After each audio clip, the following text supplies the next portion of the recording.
Israel के Negev की ओर हमले का एक नया वीडियो सामने आया है जो अब आपको दिखाते हैं। ये देखिए तस्वीरें, ताजा तस्वीरें नेगेव के रेगिस्तान में किस तरह से बमबारी हो रही है ईरान की। ये आप तस्वीरें देखिए।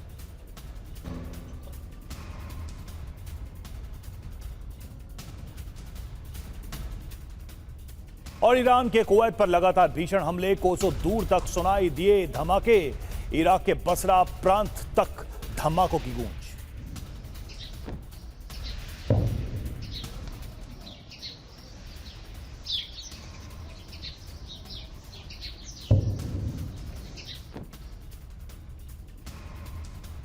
और बहरीन में ईरान के हमले जारी हैं। हवाई हमले का एक नया वीडियो सामने आया है, अब आपको वो दिखाते हैं। बहरीन को लगातार ईरान ने बड़े पैमाने पर निशाना बनाया है, ताबड़तोड़ हमले किए गए हैं और एक बार फिर बहरीन में ताजा अटैक्स देखने को मिले हैं। हवाई हमले का एक नया वीडियो सामने आया है।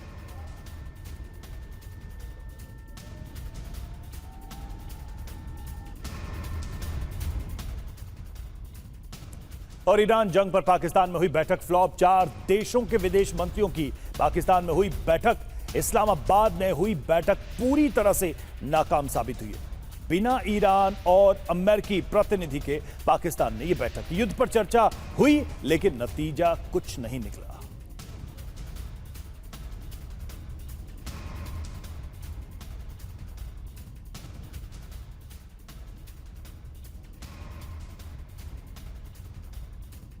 और पाकिस्तान के विदेश मंत्री इशाक डार का दावा क्या है? अमेरिका और ईरान के बीच पाकिस्तान कराएगा वार्ता। मीटिंग के बाद ईरान के विदेश मंत्री से बात की, ये इशाक डार ने कहा है। इशाक डार का दावा, अमेरिका ईरान ने पाकिस्तान पर भरोसा जताया। चारों देशों की बैठक के बाद कोई संयुक्त बयान नहीं।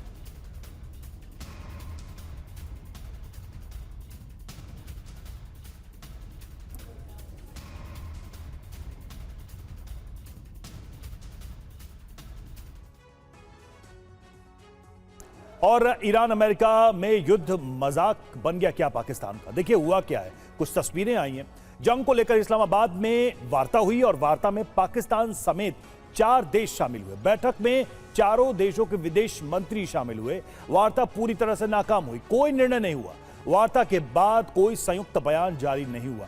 वार्ता में कौन कौन? तो इशाक डार जो कि पाकिस्तान के विदेश मंत्री, फैसल बिन फरहान अल सऊद विदेश मंत्री हैं, ये सऊदी अरब के, बद्र अब्देल लतीफ जो कि विदेश मंत्री हैं मिस्र के, और हकान फिदान विदेश मंत्री तुर्की के। पाक के विदेश मंत्री का क्या दावा है? तीनों देशों के साथ बैठक अच्छी रही। बैठक पर अमेरिका ईरान को जानकारी दी गई। ईरानी विदेश मंत्री अरागची से फोन पर बात हुई। अब यूएस ईरान में पाकिस्तान वार्ता कराएगा। तो देखिए, शांति वार्ता से पाकिस्तान की दरअसल इंटरनेशनल किरकिरी हुई है। वार्ता फेल क्यों साबित हुई? युद्ध पर वार्ता करना खुद तय कर लिया गया। तीनों देशों को इस्लामाबाद बुलाया गया। वार्ता को अमेरिका ईरान से कोई स्वीकृति ही नहीं मिली। अमेरिका ईरान का तो कोई रिप्रेजेंटेटिव था ही नहीं वार्ता में। अमेरिका, इजराइल और ईरान शामिल नहीं हुए। अमेरिका ईरान का कोई प्रतिनिधि भी वार्ता में नहीं पहुंचा। बड़ी बात क्या है? ईरान अमेरिका आपस में बात नहीं कर रहे हैं। ईरान बातचीत की पेशकश को ठुकरा चुका है और पाकिस्तान कह रहा है कि हम वार्ता करा रहे हैं। हकीकत यह है कि पाकिस्तान पर तालिबान लगातार हमले कर रहा है। तालिबान का मसला सुलझाने में पाकिस्तान खुद पूरी तरह से नाकाम साबित हुआ है और यह वार्ता भी जो है इसका कोई हासिल वसूल निकलता हुआ नजर नहीं आया है।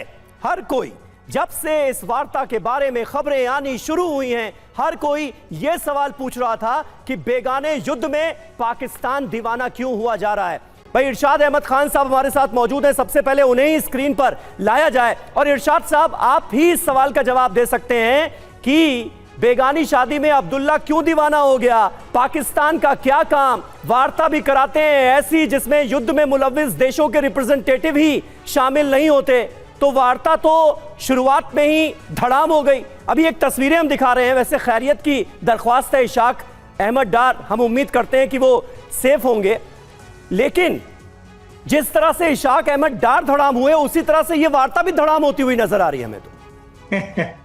बहुत शुक्रिया समीर अब्बास। मैं ये कहूंगा कि सुबह सुबह अच्छा बोलते तो बहुत अच्छी बातें थी। बात यह है कि ये देखिए, आपको नजर आ रहा है कि हम नाकाम हुए, आपको ये नजर नहीं आ रहा कि पूरी दुनिया की नजरें पाकिस्तान की तरफ है।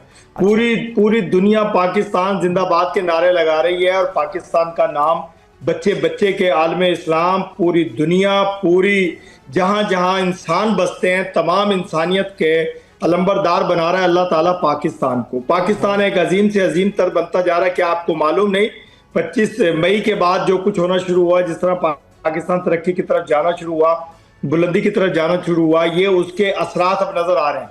अभी देखिए कि सऊदीया, तुर्किया, मिस्र, आप समझते हैं क्या ईरान और अमेरिका साथ नहीं है? वो साथ है, उनसे टेलीफोनिक राब्ते में थे हम लोग। हमारे वजीर आजम, हमारे फील्ड मार्शल सैयद हाफिज मुनीर साहब, हम लोग तमाम एक टेलीफोनिक राब्ते में भी थे। उनकी इजाजत से, उनके कहने से ये सब कुछ हो रहा है। और दूसरी बात यह है कि क्या आप चाहते हैं कि जंग को लेकर वार्ता हो रही थी ना इरशाद साहब, जंग को लेकर वार्ता हो रही थी। अब तुर्की मिस्र के बीच तो कोई लड़ाई चल नहीं रही है, कोई जंग चल नहीं रही है। अगर जंग में शामिल देशों के रिप्रेजेंटेटिव, प्रतिनिधि ही वार्ता में ना पहुंचे तो फिर इस वार्ता के मायने क्या हैं? कहीं भी बैठकर कोई भी वार्ता कर लीजिए। समीर, मैंने आपसे अर्ज की कि हम टेलीफोनिक राब्ते में थे, उनसे तमाम बातें तय होने के बाद ये कॉन्फ्रेंस रखी गई। किससे? आप क्या समझते हैं तुर्किया, क्या समझते हैं सऊदीया?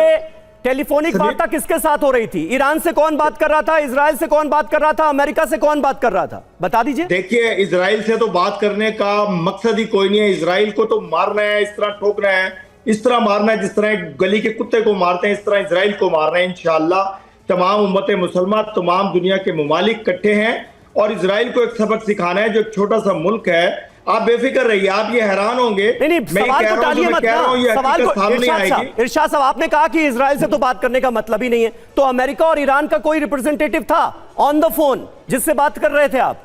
जी बिल्कुल, उनसे पहले बात हुई है। बात होने के बाद ये कॉन्फ्रेंस शुरू हुई है और कॉन्फ्रेंस का इख्तिताम भी उनसे बात के बाद हुआ है। इरशाद साहब, किससे बात हुई? किससे बात हुई? अमेरिका और ईरान?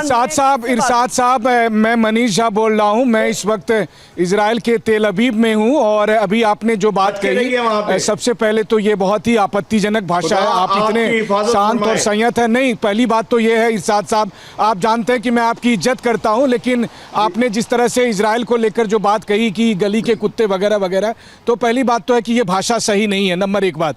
दूसरी बात ये है कि आप मारेंगे इजराइल को, मतलब समझ रहे हैं इस बात को कि आप पाकिस्तान एक मुल्क के तौर पर इस हैसियत में है कि वो इजराइल को मारेगा, बल्कि कहा तो यही जा रहा है पाकिस्तान के अंदर भी कि अब इजराइल को आप फैसिलिटेट कर रहे हैं ईरान पर अटैक करने के लिए, और उसी के संदर्भ में ये सारी बातें चल रही है ग्राउंड ऑपरेशन को लेकर। और जो तीसरी बात है कि जब पाकिस्तान इजराइल को रिकॉग्नाइज तक नहीं करता है, तो वैसी स्थिति में इस युद्ध का सबसे बड़ा स्टेक होल्डर इजराइल को लेकर आप कोई फैसला कैसे ले पाएंगे? आपको लग रहा है बगैर इजराइल के ये युद्ध रुक सकता है?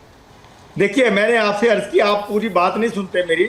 मैंने कहा कि पूरी दुनिया मिलकर के मारेगी उसको। मैं पाकिस्तान अकेला कुछ नहीं है, पाकिस्तान एक ताकत बनने जा रहा है। तमाम ममालिक को, नहीं, पूरी दुनिया क्या मिलकर मारेगी? मुझे एक बात बताइए ना, अमेरिका दुनिया नहीं है क्या?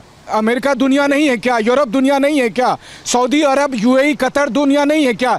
इस अभी जो जंग चल रही है वो इजराइल बनाम सऊदी अरब के बीच में चल रही है या ईरान बनाम अरब देश और इजराइल के साथ चल रही है? इस वक्त अरब के जितने भी देश हैं, सऊदी अरब हैं, जिनके खर्चे से आपका देश चलता है, वो अभी इजराइल के पक्ष में है या फिर ईरान के पक्ष में? मुझे बताइए, यूएई किसके पक्ष में है? सऊदी इरशाद साहब, अब मूल मुद्दे पर आ जाते हैं। आपने कहा कि ठीक है जी, इजराइल का तो कोई प्रतिनिधि मौजूद नहीं था क्योंकि इजराइल से आपको बात नहीं करनी। ईरान और अमेरिका के रिप्रेजेंटेटिव से फोन पर बात हो रही थी। उस सवाल का जवाब दीजिए कि आखिर कौन सा रिप्रेजेंटेटिव था, अमेरिका का, ईरान का, जिससे आप लोगों ने फोन पर बात की? देखें, ये मैं बताना मुनासिब नहीं समझूंगा आपके चैनल पे, क्योंकि कोई था ही नहीं, क्योंकि कोई था ही नहीं। जो देश युद्ध में मुलव्विस है उनका कोई रिप्रेजेंटेटिव इस वार्ता में मौजूद नहीं था। यही तो मैं कह रहा हूं। देखिए, मैं यही तो कह रहा हूं कि आप जरा तेल देखिए, तेल की धार देखिए, वक्त को गुजरने दीजिए। वक्त सबसे बड़ा मरहम होता है। आप टाइम के साथ आपको हर चीज नजर आएगी।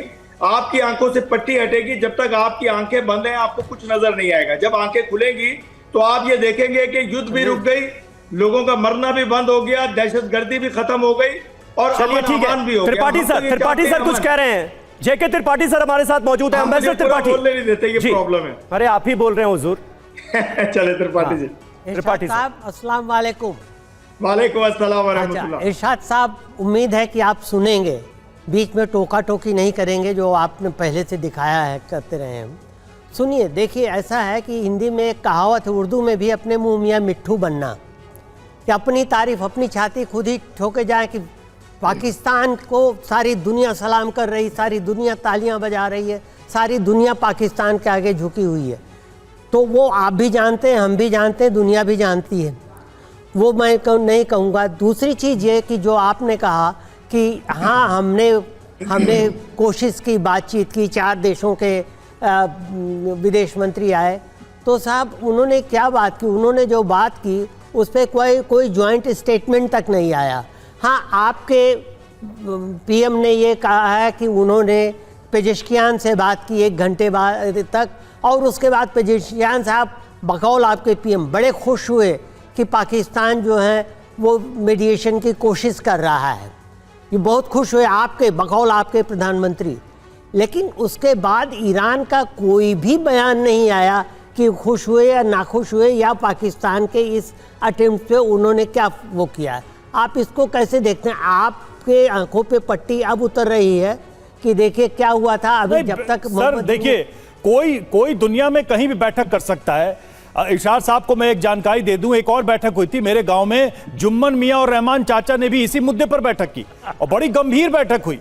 मैं आपको बता रहा हूं इंटरनेशनल चैनल पे कि ये बड़ी मजेदार और बड़ी गंभीर बैठक हुई, सीरियस बैठक हुई कि इस युद्ध को कैसे रोका जाए। आपकी भी हुई होगी, कोई बात नहीं, करिए बैठ के, किसी को बुला के बैठ सकते हैं, चर्चा कर सकते हैं, डिस्कशन कर सकते हैं, टेबल्स इज योर्स। और देखिए, ईरान युद्ध में खलीफा बना पाकिस्तान पहले से कैसे पस्त है, जरा इसको भी समझिए। पाकिस्तान में आंशिक लॉकडाउन है और इस पर चर्चा भी तेज हो रही है। आंशिक लॉकडाउन लगाने पर चर्चा तेज हो रही है। बाजार और शॉपिंग मॉल पर पाबंदी संभव है, पहले से ही कुछ इंस्ट्रक्शंस तो पाकिस्तान में है ही। ईंधन की मांग कम करने के लिए कई सख्त नियम लागू किए गए। सरकारी दफ्तरों के समय और कामकाज में कटौती भी की गई है। पाकिस्तान में पहले से ही देखिए क्या इंपैक्ट है। जी हाँ, पब्लिक ट्रांसपोर्ट और कार पूलिंग को जरूरी किया गया है। तमाम तरह के एहतियाती कदम उठाए जा रहे हैं पाकिस्तान के अंदर, क्योंकि हालत खराब है पाकिस्तान की। इजराइल पर ईरान का देखिए मिसाइल हमला हुआ है। एक और अहम खबर, मोसाद का जो हेडक्वार्टर था और पुलिस स्टेशन पर एक साथ अटैक किया है ईरान ने। तेल अवीव में मिसाइल हमले के बाद यहां जबरदस्त तबाही मची है। मोसाद के हेडक्वार्टर और पुलिस स्टेशन पर ईरान का अटैक। और देखिए, तेल अवीव में विध्वंसक हमला हुआ। ईरानी मिसाइलों ने मचाई बड़ी तबाही। इजराइल के दूसरे शहरों पर भी हमले हुए हैं।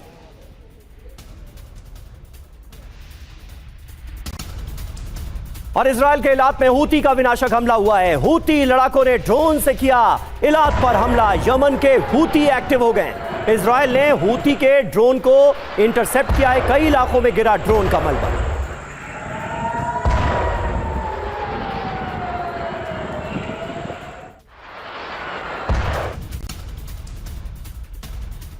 और देखिए, ईरान के हमलों से दहला कुवैत के पावर प्लांट पर हमला, वाटर प्लांट पर हमला और वाटर प्लांट को भी टारगेट किया गया है। तो दो देखिए किस तरीके से इंपॉर्टेंट जो ठिकाने थे वहां पर हमला, कुवैत में पावर प्लांट को और साथ ही वाटर प्लांट को निशाना बनाया गया। ईरानी हमले में कुवैत में बड़ी तबाही हुई है।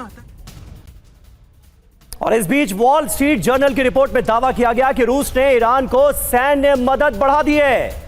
हमलों में सहयोग कर रहा है रूस। ये बहुत बड़ी खबर सामने आ रही है। वॉल स्ट्रीट जर्नल की रिपोर्ट में यह बड़ा दावा किया गया है कि रूस ने ईरान को दी जाने वाली सैन्य मदद में कर दिया है इजाफा।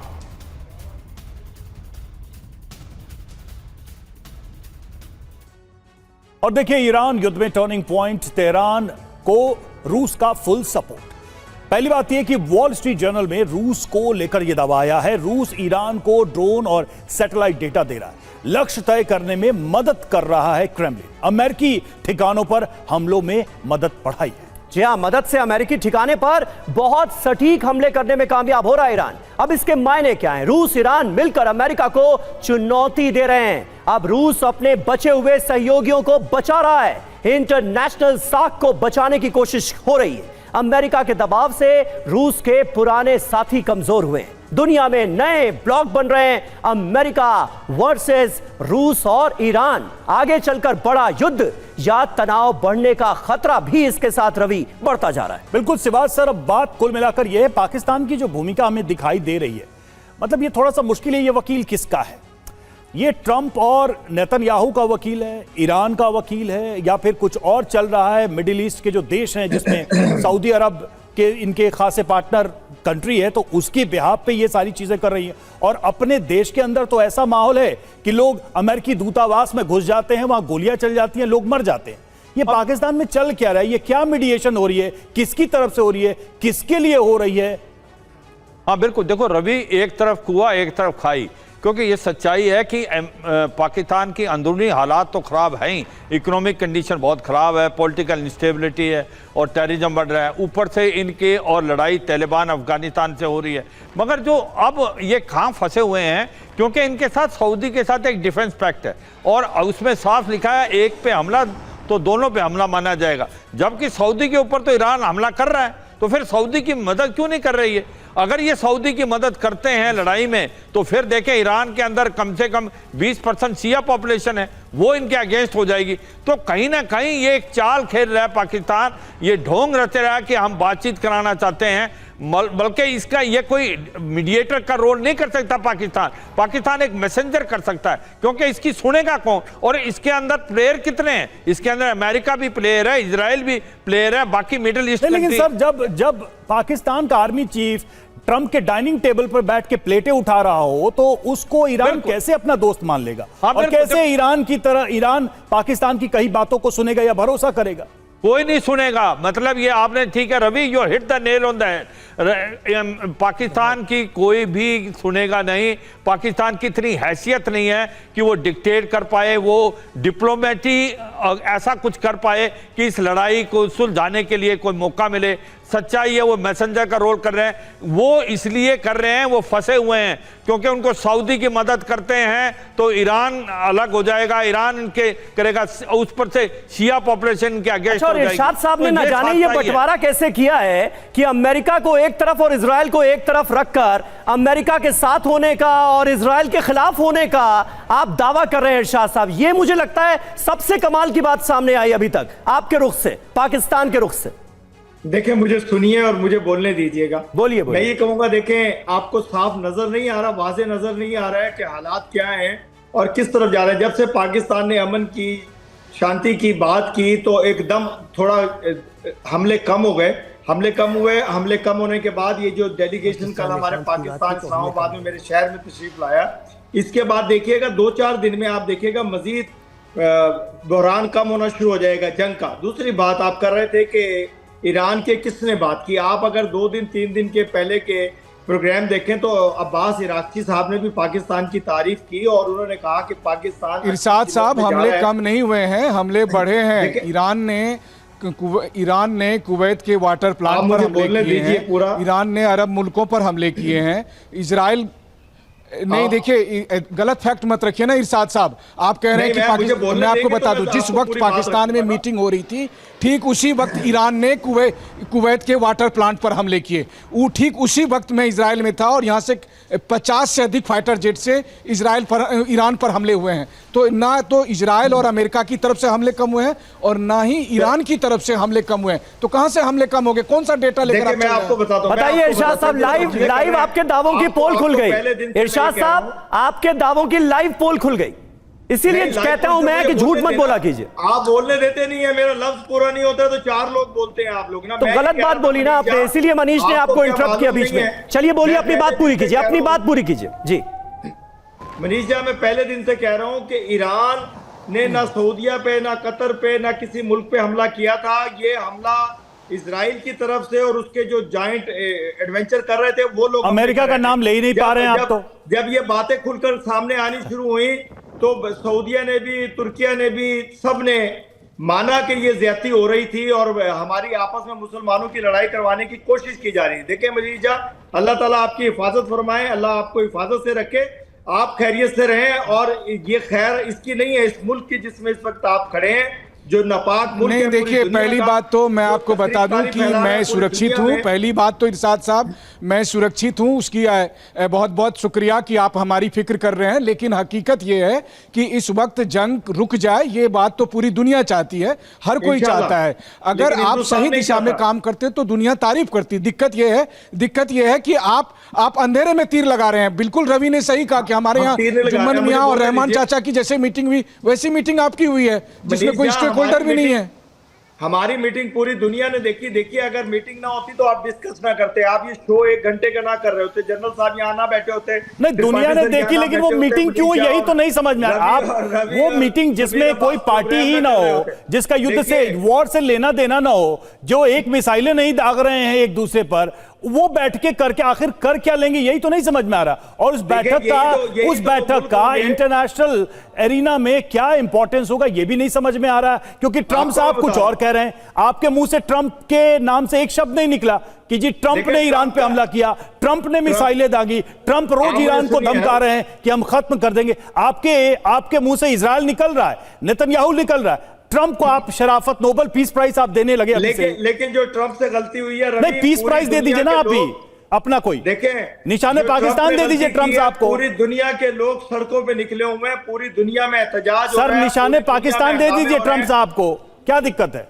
अमीर, देखिए, मैं आपसे अर्ज कर रहा हूं कि जो ट्रंप ने गलती की, जो ट्रंप जिस दलदल में फंसा, जिसने अमेरिका को दलदल में फंसाया, उसके खिलाफ पूरी दुनिया में नारेबाजी हो रही है। मुझे कुछ कहने की जरूरत नहीं है।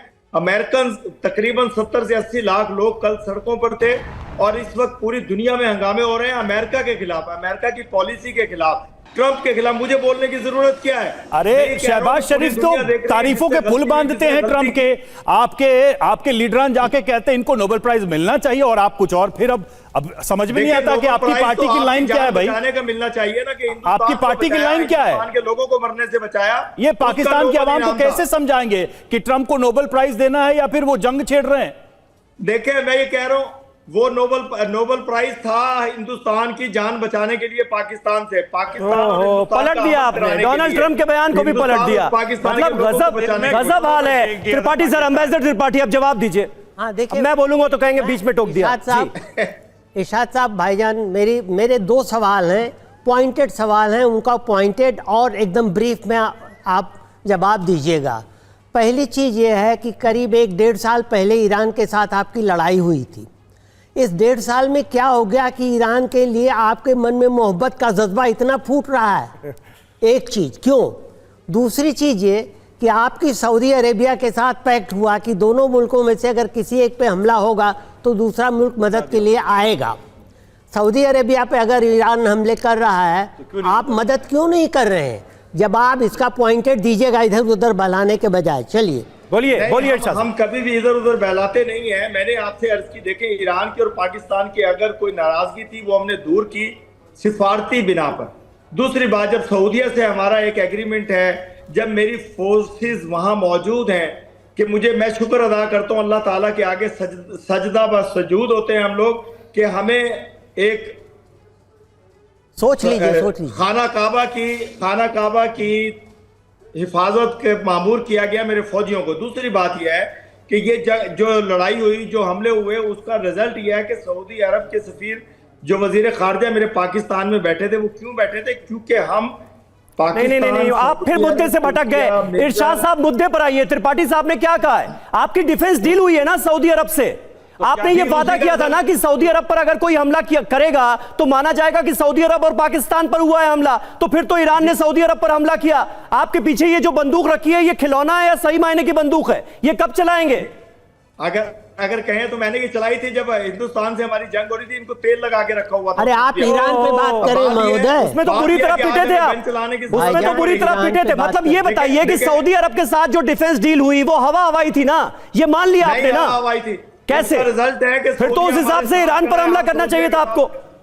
देखिए समीर, सऊदीया हमारे साथ खड़ा है, हम सऊदीया के साथ खड़े हैं, पूरी दुनिया के मुमालिक पाकिस्तान के साथ। चलिए ठीक है, आपकी जैसी डिफेंस डील है वैसे ही आपकी ये मीटिंग्स हैं, वैसे ही आपकी ट्रीटीज होती हैं, वैसे ही आपकी समझौते होते हैं। सिवाज सर, सवाल ये है कि पाकिस्तान की चाहे कोई पीस डील हो या डिफेंस डील हो, उस पर ट्रस्ट कैसे किया जाए। एक के बाद एक सारी सच्चाई सामने आ रही है। ये कह तो भले चाहे जो रहे, क्योंकि अपनी आवाम भी तो है, वो भी तो नाराज है इनसे, उसको भी जवाब दे रहे हैं, लेकिन सच्चाई ये है कि किसी भी डील को सम्मान देने के लिए पाकिस्तान कितना तत्पर दिखाई देता है, कितना ट्रू दिखता है। कभी भी ईरान में ग्राउंड ऑपरेशन का आदेश ट्रंप दे सकते हैं। ग्राउंड ऑपरेशन को ग्रीन सिग्नल।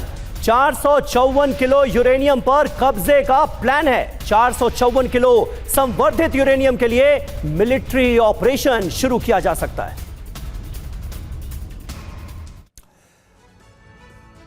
तो मिशन 454 केजी यूरेनियम, जी हां, ईरान में ग्राउंड ऑपरेशन के लिए अमेरिका तैयार बैठा है और ट्रंप कभी भी दे सकते हैं ग्राउंड ऑपरेशन का आदेश। जी हां, यूरेनियम हासिल करने के लिए स्पेशल मिलिट्री ऑपरेशन शुरू किया जा सकता है। ईरान के पास करीब 454 किलो यूरेनियम का भंडार है और यह संवर्धित यूरेनियम है, एनरिच्ड यूरेनियम। 454 किलो यूरेनियम के लिए मिलिट्री ऑपरेशन जल्द मुमकिन है।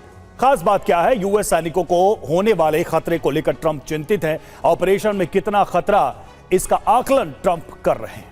और देखिए, अहम खबर है इजराइल पर ईरान का मिसाइल अटैक। तेल अवीव में मिसाइल हमले के बाद फिर मची तबाही। तेल अवीव को बार बार ईरान की तरफ से किया जा रहा है टारगेट, बड़े हमले अंजाम दिए जा रहे हैं। ये देखिए, एक बार फिर तेल अवीव में ये बड़ा हमला अंजाम दिया गया ईरान की तरफ से।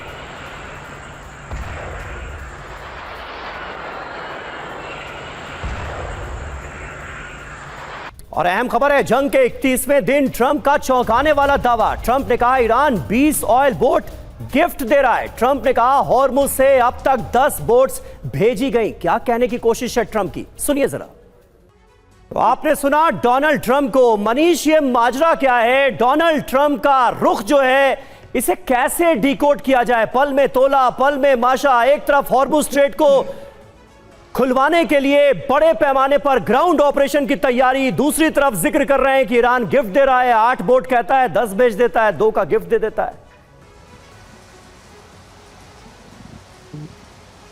देखिए, ये बात वाकई में दिलचस्प है कि एक तरफ प्रेसिडेंट ट्रंप ये बात कहते हैं कि हमें ईरान के कभी 10 टैंकर मिल गए, कभी 20 टैंकर मिल गए। हो सकता है कि वहाँ पर हॉर्मुज स्ट्रीट के आसपास कुछ टैंकर को वो या तो कब्जा कर रहे हैं और उसे कह रहे हैं कि ये ईरान की तरफ से हमें गिफ्ट है। ठीक है, मुझे लगता है इस वक्त वेनेजुएला वाला पैटर्न अपनाया जा रहा है। जैसे वेनेजुएला के पहले टैंकर को गिफ्ट को पहले कब्जे में किया गया था और फिर वहाँ पर ग्राउंड ऑपरेशन किया गया था। कुल मिलाकर देखा जाए तो ठीक उसी तरह की रणनीति यहाँ पर अपनाई जा रही है। लेकिन बात यही है कि वॉर रूम से तो काम नहीं चलेगा। व्यवहारिक तौर पर अगर देखें तो जमीन पर जितनी संख्या में अमेरिकी सैनिक भेजे गए हैं, ईरान में कम से कम हॉर्मुज स्ट्रीट पर या किसी भी तरह के ग्राउंड ऑपरेशन के लिए वो नाकाफी हैं। मतलब उससे 10 गुना 20 गुना ज्यादा बिल्कुल। और तब भी परिणाम किसके पक्ष में जाएगा? ट्रंप के तो दावे हमेशा रहते ही हैं। मनीष, इरशाद साहब, एक चीज अब बताइए, इतनी सारी बातें हो गई पाकिस्तान के पैदा होने से लेकर अब तक अमेरिका ने हर तरह से मदद की है। जब भी कटोरा लोग लेके गए, आप खाली हाथ तो लौटे नहीं। अब आज अमेरिका को जरूरत है, आप लोग कैसे मदद कर रहे हैं अमेरिका को? मतलब जबानी खर्च कर रहे हैं या कुछ कर भी रहे हैं आप लोग? बहुत शुक्रिया जी। मैं आपसे अर्ज कर रहा हूँ, मैं बार बार एक बात कर रहा हूँ, जो ये कॉन्फ्रेंस है ये उसका सबूत है जो कल मेरे मुल्क में हुई, जिसको आप मजाक उड़ाने की कोशिश कर रहे हैं, जिसको अपने गांव के लोगों से मिलाने की कोशिश कर रहे हैं। अरे मैं सच बता रहा हूँ, जैसे आपने मुझे सच बताया वैसे। अरे हुई है मेरे गांव में मीटिंग, अब कहिए तो मैं उसकी रिकॉर्डिंग दिखाऊं आपको। देखिए मैं बता रहा हूँ ना कि आप मजाक उड़ाइए, हकीकत से आंखें फेरिए। हम आपको हकीकत इंशाल्लाह आंखों से अमेरिका की कैसे मदद कर रहे हैं आप, ये बताइए ना। इस जंग में अमेरिका की मदद कैसे कर रहे हैं आप, ये बताइए। अमेरिका ने हमेशा आपकी मदद की है। देखिए, अमेरिका की मदद क्या, हम तो इंसानों की मदद कर रहे हैं, हम इंसानियत की मदद नहीं, अमेरिका की नहीं कर रहे हैं ना, आप कोशिश कर रहे हैं। आप क्या बात करते हैं, अमेरिका की मदद, पूरी दुनिया की मदद। अरे कर रहे हैं कि नहीं कर रहे हैं, ये बोल नहीं पा रहे हैं आप। कर रहे हैं कि नहीं कर रहे हैं? बिल्कुल करेंगे, हम अमेरिका की मदद करेंगे। चलिए ठीक है, ईरान के खिलाफ अमेरिका की मदद कर रहे हैं। मैं यही सुनना चाह रहा था आपसे, भाई कितनी देर झूठ बोल पाएंगे आप? चलिए ठीक है, अमेरिका की मदद करते रहिए और ये बैठ के भी करते रहिए। दुनिया आपको देख रही है। हम तो चाहते हैं कि आप शांति के, पीस के रास्ते पर आ जाएं। बहुत अच्छा होगा आपके लिए भी, दुनिया के लिए भी। बहुत बहुत शुक्रिया आप सभी का इस चर्चा में शामिल होने के लिए।